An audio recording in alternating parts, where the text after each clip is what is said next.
सो हमने देखा कि हमारे पास जो है जो 5 क्लास ऑफ फेलियर्स हैं वो हमारे पास मेनली इन 3 सिनेरियो से रिलेटेड होती हैं, ठीक है।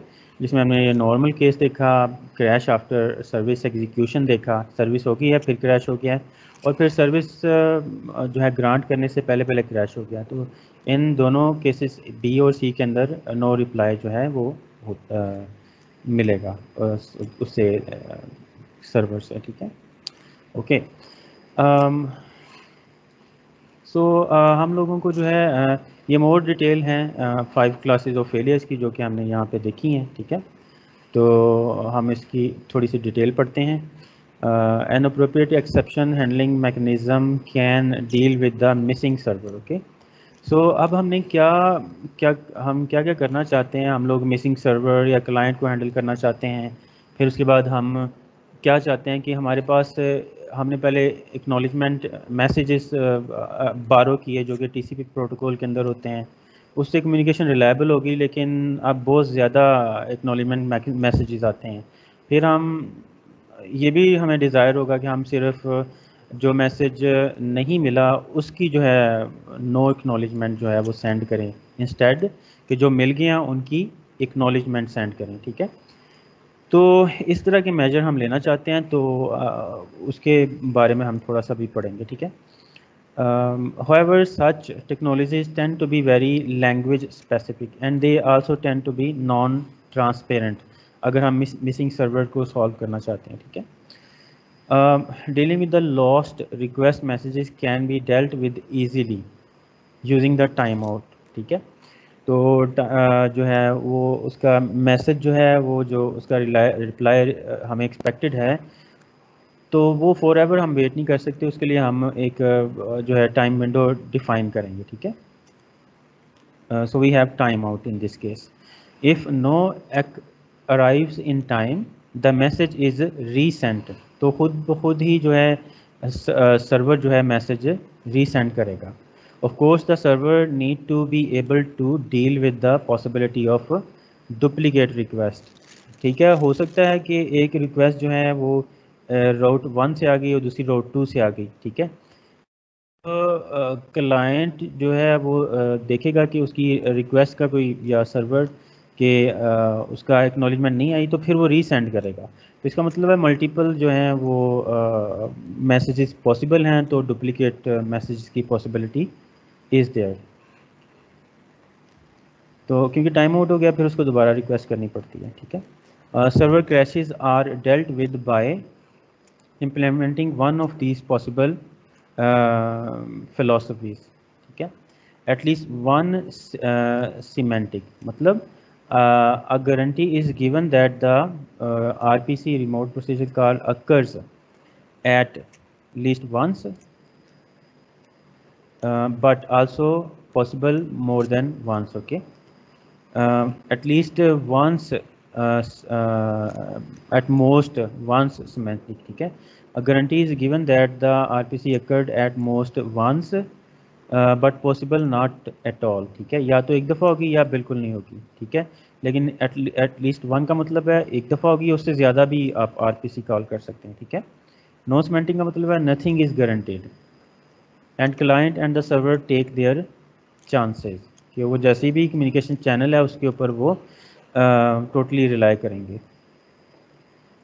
It has proved difficult to provide exactly one semantic, ठीक है। तो एग्जैक्टली वन सिमेंटिक की बजाय हम लोगों के पास जनरली एट लीस्ट और एट मोस्ट वन जो है ये जो है RPC, इसके सिनेरियो मोर प्रैक्टिकल हैं। जब हमारे पास कोई जो है रिप्लाई जो है वो लॉस्ट हो जाए, ठीक है। तो लेकिन ये थोड़ा जो है डिफ़िकल्ट होता है डील करना, ठीक है। तो हमने लास्ट रिप्लाई के जो है यहाँ पे कुछ सिनेरियो देखे हैं, ठीक है। लेकिन वो कम्युनिकेशन लाइन की वजह से भी जो है वो रिप्लाई हो सकता है ना मिले। A request with okay, so question क्या है, क्यों डिफ़िकल्ट है। Was there why was there no reply, ठीक है। Is the server dead, slow और did not reply just go missing. So ये इनमें से हम आइडेंटिफाई नहीं कर सकते कि क्या केस है, क्या सर्वर डेड हो गया है, क्रैश हो गया है, स्लो हो गया है, या फिर वो मिस हो गया है, या ठीक है उसकी टोपोलॉजी के अंदर ही नहीं उसे मिल रहा या रीचेबल नहीं है, ठीक है। A request that can be repeated any number of times without any nasty side effect is said to be idempotent, ठीक है। idempotent का हमने पहले भी देखा है, ठीक है। और उसकी एग्जांपल ये है कि a read of static web page is said to be idempotent, ठीक है। तो इसके अलावा जो नॉन idempotent हैं रिक्वेस्ट, उनमें उनकी एग्जांपल ये है कि the electronic transfer of funds, ठीक है, are little harder to deal with. A common solution is to employ unique sequence numbers. सो जो यूनिक सीक्वेंस नंबर हैं ये उसका भी सोल्यूशन है कि जो डुप्लीकेट मैसेजेस हमारे पास आ जाते हैं, ठीक है। तो another technique is the inclusion of additional bits in the transmission to identify such to the server. So इन मैसेजेस को सर्वर जो है वो यूनिकली आइडेंटिफाई कर सकें।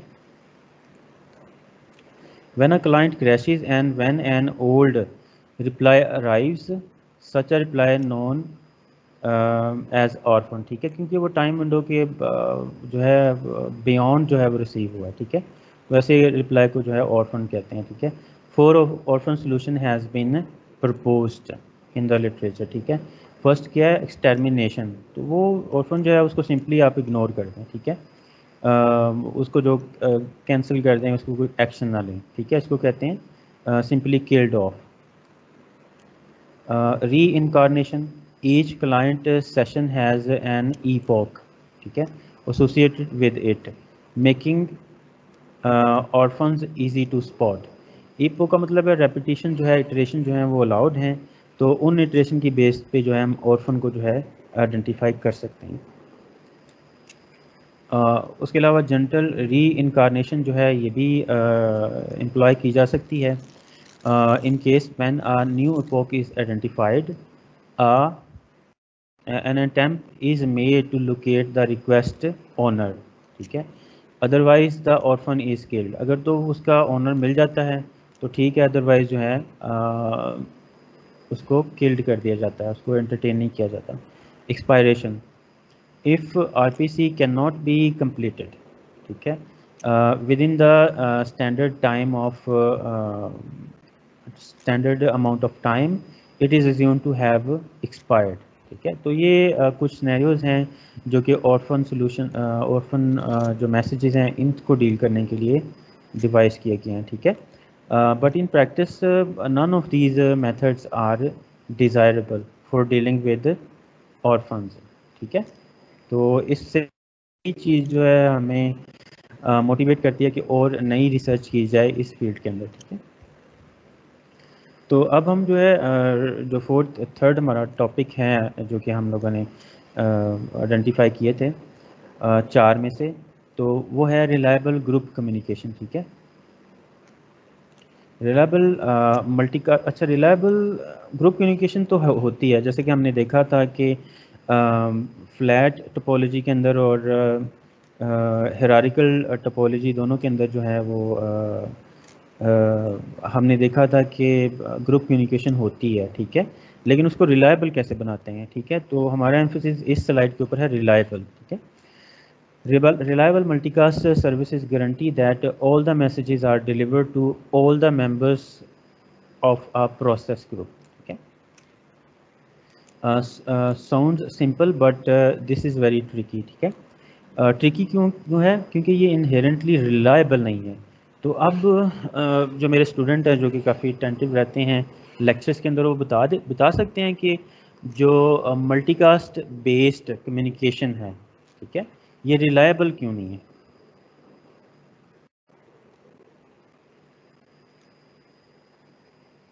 जी, एनी गेस।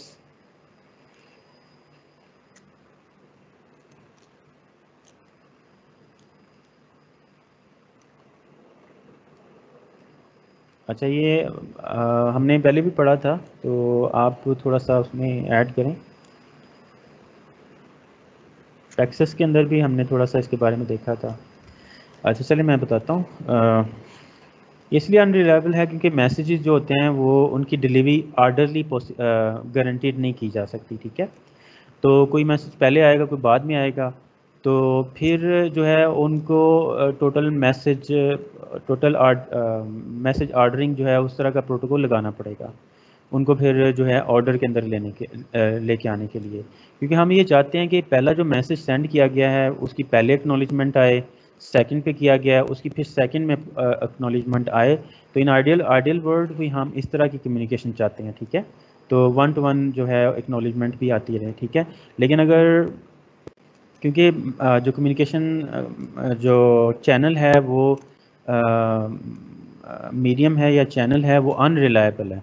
देखिए आप कोई भी कम्युनिकेशन कर रहे हैं, उसका पहला मैसेज एक राउट से आया, ठीक है। वो राउट या तो अब नो लॉन्गर वो शॉर्टेस्ट पॉसिबल नहीं है, एक नया उसकी जगह पे आ गया है, तो सेकंड मैसेज वहाँ से आ गया है, ठीक है।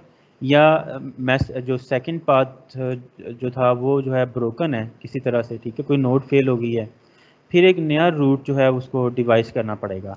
तो इन चीज़ों की वजह से जो है ना ऑर्डर के अंदर मैसेजेस रिसीव नहीं होते, ठीक है। शॉर्टेस्ट पाथ वाला पहले आ गया और दूसरे वाला बाद में आ गया, ठीक है। और इसी तरह पॉसिबल है कि आप जो है कम्युनिकेशन को जो है ज़्यादा क्वालिटी इंप्रूव करने के लिए या उसको थ्रूपुट ज़्यादा करने के लिए एक मैसेजेस के कुछ एक कम्युनिकेशन के कुछ मैसेजेस जो हैं राउट 1 से भेजते हैं, कुछ के राउट 2 से, कुछ के 3 से, ठीक है। तो इसमें भी आप अज्यूम कर सकते हैं, इंट्यूटिवली भी आप अंडरस्टैंड कर सकते हैं कि मैसेज की ऑर्डरिंग जो है वो इन ऑर्डर नहीं होगी, सीक्वेंस में नहीं होगी, ठीक है। अच्छा ये चलें ठीक है, ये फिर भी स्मॉल ग्रुप्स के लिए पॉसिबल है, ठीक है, फॉर स्मॉल ग्रुप्स। तो reliable point two point channels will do the job, ठीक है। हम वो रिलायबल 1 to 1 कम्युनिकेशन करेंगे, उससे हमारा काम चल जाएगा। सच सोल्यूशन स्केल्स पुअरली, इसका मतलब है कि ये बड़े जो है डिस्ट्रीब्यूटेड सिस्टम्स के लिए अच्छा नहीं है, ठीक है। What happen if processes join the group during the communication or during the communication they crashes? तो ये इस तरह के केसेस के बड़े ग्रुप्स जो होते हैं उनके अंदर ज़्यादा पॉसिबिलिटी होती है, तो फिर इन स्पेशल केसेस को हैंडल करना पड़ता है, ठीक है। So it doesn't scale well. So basic reliable multicast scheme जो है ना, इसको समझाने के लिए ये एक मतलब यह फिगर आपको बनानी नहीं है या ना इसको ड्रॉ करना है, ठीक है। इसके अंदर आप ये देखें, इसको सिर्फ अंडरस्टैंड करें, ठीक है। तो यहाँ पे हमारे पास पार्ट ए है, ठीक है, इस मल्टीकास्ट कम्युनिकेशन का। तो आप देखें कि मैसेज जो है विच इज़ नंबर्ड 25, ठीक है, इसका सीक्वेंस नंबर 25 है। तो ये इन सबको जो है रिसीवर्स को जो है वो मल्टीकास्ट किया गया है, ठीक है। तो अब ये तो इसको पता है कि इसका पहले वाला तो 24 था, तो ही इज़ एक्सपेक्टिंग 25, ठीक है। तो वो 25 की एक्नॉलेजमेंट सेंड करेगा, ठीक है। और यहाँ पे जो है सेम केस है, लेकिन यहाँ पे पहले उसको जो मिला है 23 है और 24 जो है मिसिंग है, ठीक है। तो अब जो ये सेंड करेगा ना मैसेज पिगीबैक करेगा, वो कहेगा कि पहले ये वाला भेजो, ठीक है, दिस इज़ मिसिंग। तो इसकी एक्नॉलेजमेंट 25 की अभी नहीं भेजेगा, वो उसको रखेगा अपने क्यू के अंदर, लेकिन एक्नॉलेजमेंट नहीं सेंड करेगा। तो आप देखें कि इस तरह से जो है वो ये मल्टीकास्ट के अंदर रिलायबल कम्युनिकेशन पॉसिबल है, ठीक है। तो लेकिन आप देखें कि ये जो है इसकी जो है कम्युनिकेशन जो है this does not perform well, इतना अच्छा कम्युनिकेशन नहीं है, ठीक है। This is poor communication. Why? Because आप सारे मैसेज के लिए जो है ना एक्नॉलेजमेंट सेंड कर रहे हो, ठीक है। तो हमें इसकी बजाय कौन सी ज़्यादा बेहतर रहेगी कि देखिए हमारे पास यहाँ पे अगर 100 रिसीवर हों, ठीक है, उनमें से एक को मैसेज नहीं मिला, ठीक है, लेकिन फिर भी सारे जो 99 क्लाइंट्स हैं उनको एक्नॉलेजमेंट की जो है वो मैसेज सेंड करना पड़ेगा, ठीक है। तो इसके अलावा हम कोई ऐसी चीज़ डिवाइस कर सकते हैं कि ये कम्युनिकेशन जो है बेहतर हो जाए। बिकॉज सेंडर को जो है ना बफर अपना रखना पड़ता है मेंटेन, ठीक है। ये बफर है, ठीक है, जिसमें लिखा हुआ है कि लास्ट जो था 24 था, 25 था, ठीक है। यहाँ पे 24 था, 24, 23, 24, उसको बफर मेंटेन करना पड़ता है। तो उसका एक सोल्यूशन ये है कि हम सिर्फ उनकी नो एक्ट भेजें, ठीक है, NAC, ठीक है। नो एक्ट का मतलब है रिसीव नहीं हुआ, जैसे इसने लिखा है मिस्ड 24, तो हम इसको कहते हैं नो एक्ट 24, ठीक है। तो आप देखें कि ये इनहेरेंटली ये रिसीवर अंडरस्टैंड करेंगे कि ये जो है सेंडर या जो भी है यहाँ पे, ठीक है। ये सर्वर भी क्लाइंट भी हो सकता है। तो सर्वर जो है ये ज्यूम करेगा कि हाँ बाकी रिसीव हो गए हैं, ठीक है, और क्योंकि उसे सिर्फ 24 की जो है नो एक्ट मिली है, ठीक है। तो ये in terms of number of messaging जो है ये ज़्यादा अच्छा जो स्कीम है नो एक्नॉलेजमेंट वाली है, ठीक है। ओके, तो हम लोग अभी यहाँ पे देखेंगे स्केलेबल रिलायबल मल्टीकास्ट, ठीक है। तो जिसके अंदर हमने पहले ही थोड़ा समराइज कर दिया है कि हम नो और एन एक्टिंग जो है वो यूज़ करेंगे, ठीक है। तो इसका मैकेनिज्म मैंने आपको एक्सप्लेन कर दिया है। Only missing messages are reported, ठीक है। So any question in this? तो आप क्वेश्चन पूछ सकते हैं। मैं अभी जो है लेक्चर क्लोज करने से पहले अटेंडेंस लूँगा, ठीक है। So please be attentive. अच्छा, वो बिटवीन मुझे दो चीज़ें पूछनी थी। हमारे दो बिलाल हैं, ठीक है। एक मेरा ख्याल है मोहम्मद बिलाल है, एक मोहम्मद बिलाल अवैस है। जो मोहम्मद बिलाल बिलाल अफजल, हाँ देखा बोल पड़ा है, ठीक है। अफजल, मैंने आपसे पूछना था यार कि आप कई लेक्चर में आए नहीं हो, आप ठीक हो? यस सर, वो बस कुछ मसरूफियात थी। चलें, अदरवाइज सब ठीक है ना? यस सर, अल्लाह का शुक्र। ठीक है।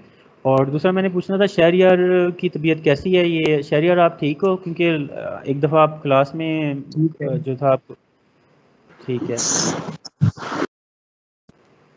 तो यार इसकी वजह क्या है? आप थोड़ा ज़रा अपने डाइट का ख्याल रखें और लॉट ऑफ वाटर और ड्रिंक्स यूज़ करें, ठीक है।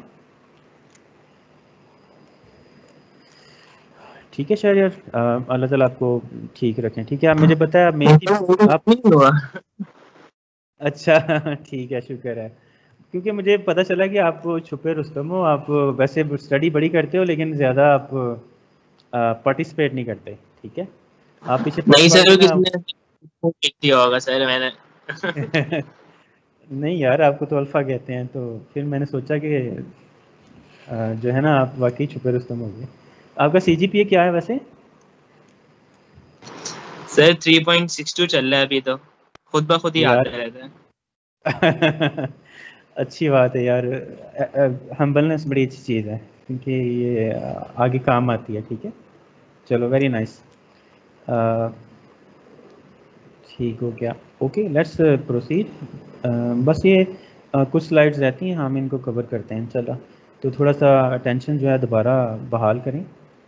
ओके, देखिए ये वही वही सिनेरियो है ना, ठीक है, उसको बताने की ज़रूरत है। तो आप देखें कि यहाँ पे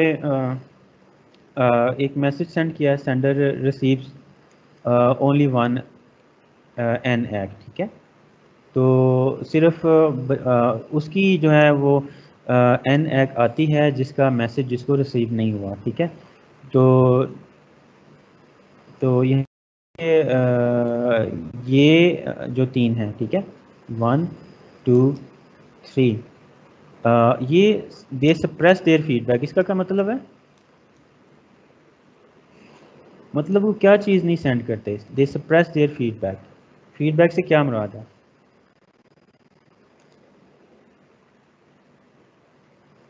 आप इसमें थोड़ा सा इसको एनालाइज करें ना कि देखें ये जो है, ठीक है, ये एन एक्स सेंड कर रहा है और यहाँ पे लिखा है कि ये जो बाकी लेफ्ट ओवर है ना, they receives the receivers suppress their feedback. इसका ये मतलब है कि ये एक्स सेंड नहीं करते, ठीक है। आल्दो इनको मैसेज जो मिल गया है लेकिन ये एक्स सेंड नहीं करेंगे, ठीक है। नो एक्ट मतलब कि एक्स सेंड नहीं कर रहे, ठीक है। तो they suppress, they do not send this message, okay? They do not send, but only this guy send the acknowledgement, ठीक है। so ये इसको कहते हैं feedback suppression. So we need only a single NACK. So successful delivery is never acknowledged, only missing messages are reported, ठीक है, with NACK, which are multicast to all groups members. If another process is about to NACK, this feedback is suppressed, ठीक है, as the result of first multicast NACK, ठीक है। In this way only single NACK is delivered. Hierarchical feedback control जो है, ये mechanism जो है इसको कैसे मैनेज किया जाता है ऑन बिगर लेवल।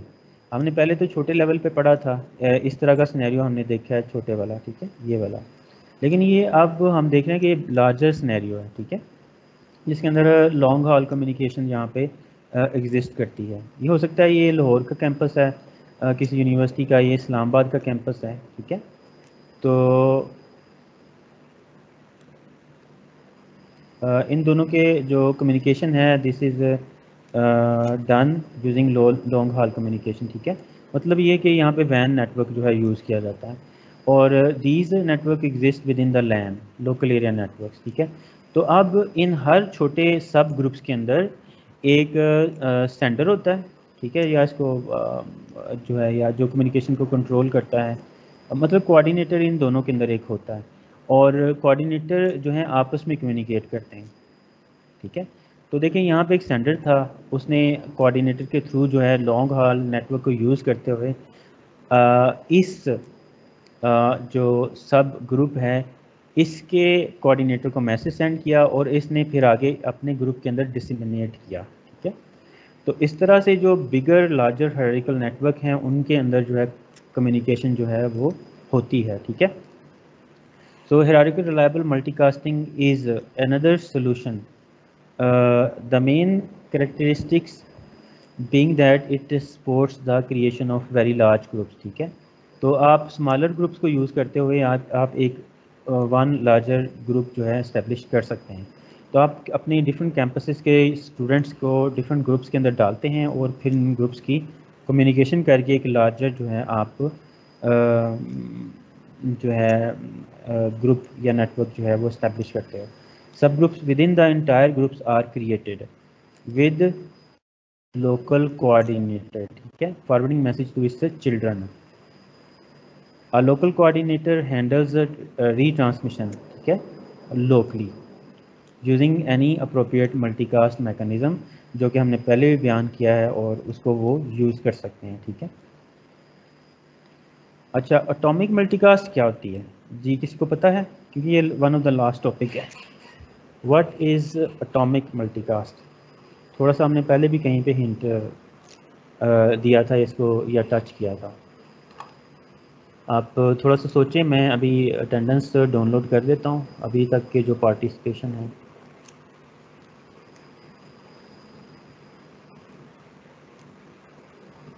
जी,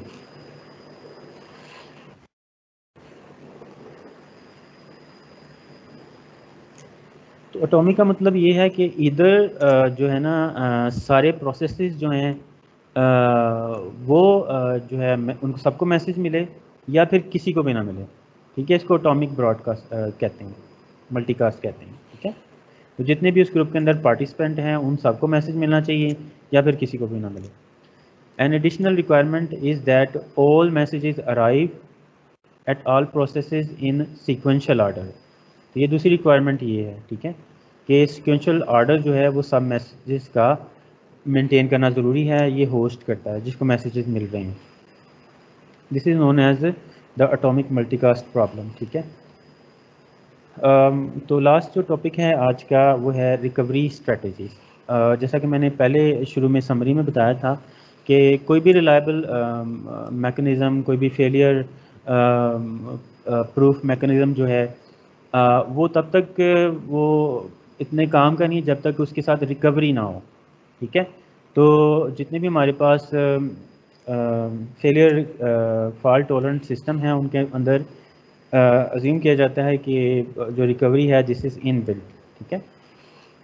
अच्छा, अब जो रिकवरी है ना वो दो टाइप की होती है।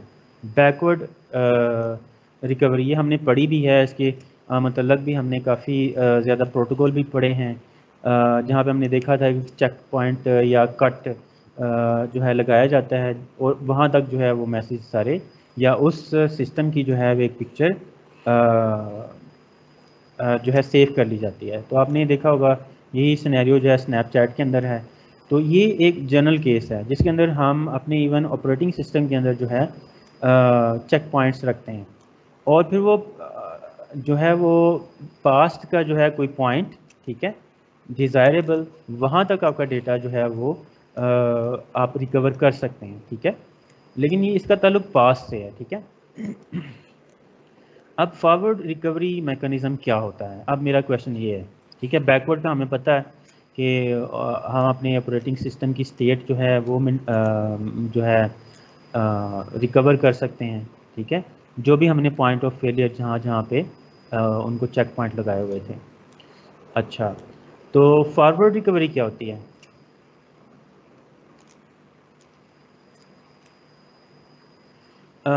थोड़ा सा मैं इसका बता देता हूँ अभी। फॉरवर्ड जो रिकवरी है ना वो ये होती है कि system should be able to handle common type of errors and failures, ठीक है। तो वो उसको ड्यूरिंग द ऑपरेशन ही जो है उसको हैंडल कर ले, ठीक है। लेट्स से कि एक जो है एक मैसेज आया है वो समझ लें कि रॉन्ग मैसेज है, ठीक है, या फैब्रिकेटेड मैसेज है, और एक जो है लेजिटमेट मैसेज तीन नोड्स ने सेंड किया है, ठीक है। तो अब वो सिस्टम एज्यूम करेगा कि एक जो नोड है वो फॉल्टी है और जो तीन ने सेंड किया है ना ये सही है, ठीक है। तो ओवरऑल जो वो अपना मेंटेन करेगा ना स्टेट, वो उस लेजिटमेट जो नोड्स है ना तीन, वो उनकी बेस पे करेगा, ठीक है। तो इसको कहते हैं फॉरवर्ड रिकवरी। मेरा ख्याल है होपफुली आपको एक मिनिमम पॉसिबल आइडिया हो गया, ठीक है।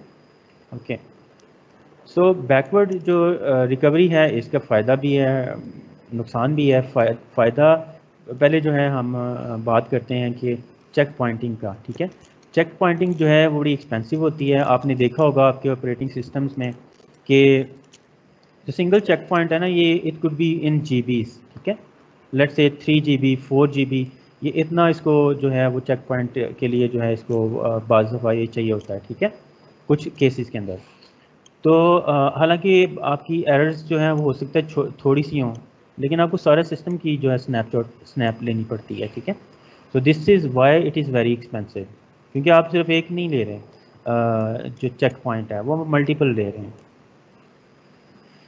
Despite the cost backward mechanism is implemented more, ठीक है। Why the logging of information can be thought of type of check pointing. तो वो क्योंकि ये इसके लिए ये आपको ज़्यादा वो एडिशनल ओवरहेड नहीं चाहिए होता है, आपका जो है सिस्टम ज़्यादा कॉम्प्लेक्स नहीं होता है, ठीक है। तो आप ओपन जो है लॉगिंग भी यूज़ कर सकते हैं, ठीक है। ओके, क्योंकि ये लॉगिंग जो है ना, आप देखें कि कोई प्रोजेक्ट डेवलप कर रहे हैं, उसका एक सॉफ्टवेयर बना रहे हैं, उसके अंदर लॉगिंग जो है ये बड़ी इंपॉर्टेंट होती है, ठीक है। किस पॉइंट पे जो है वो कितनी एरर्स थी, किस पॉइंट पे जो है मैंने कुछ करेक्शन की थी, तो इस तरह की लॉगिंग जो है वो सपोर्टेड है इन बैकवर्ड रिकवरी में। तो डिसएडवांटेज ऑफ बैकवर्ड रिकवरी क्या है? खैर इसकी ये दो जो हैं। In order to work, all the potential error needed to be accounted up front, ठीक है।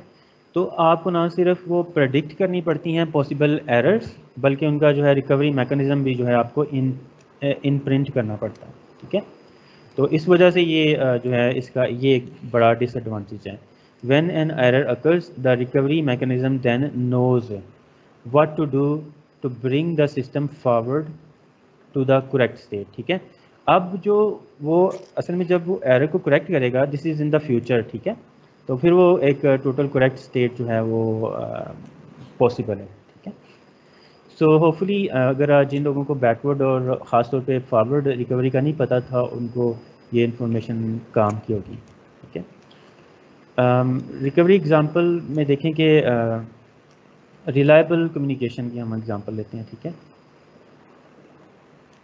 Retransmission of lost, damaged packet is an example of backward, ठीक है, बैकवर्ड रिकवरी टेक्निक, ठीक है। अब ये है कि इंस्टेड के जो एक डैमेज्ड या एरर प्रोन जो पैकेट है उसको क्लाइंट को सेंड किया गया, क्लाइंट क्या करेगा, फिर उसके ऊपर एरर करेक्शन कोड्स लगाएगा, ठीक है, और उसको रिकवर करने की कोशिश करेगा on host level, host site पे। तो क्या होता है कि अगर हम बैकवर्ड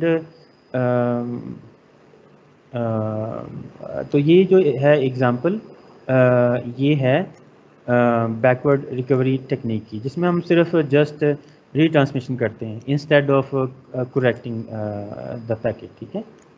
तो ये ज़्यादा सिंपल और स्ट्रेट फॉरवर्ड है, ठीक है।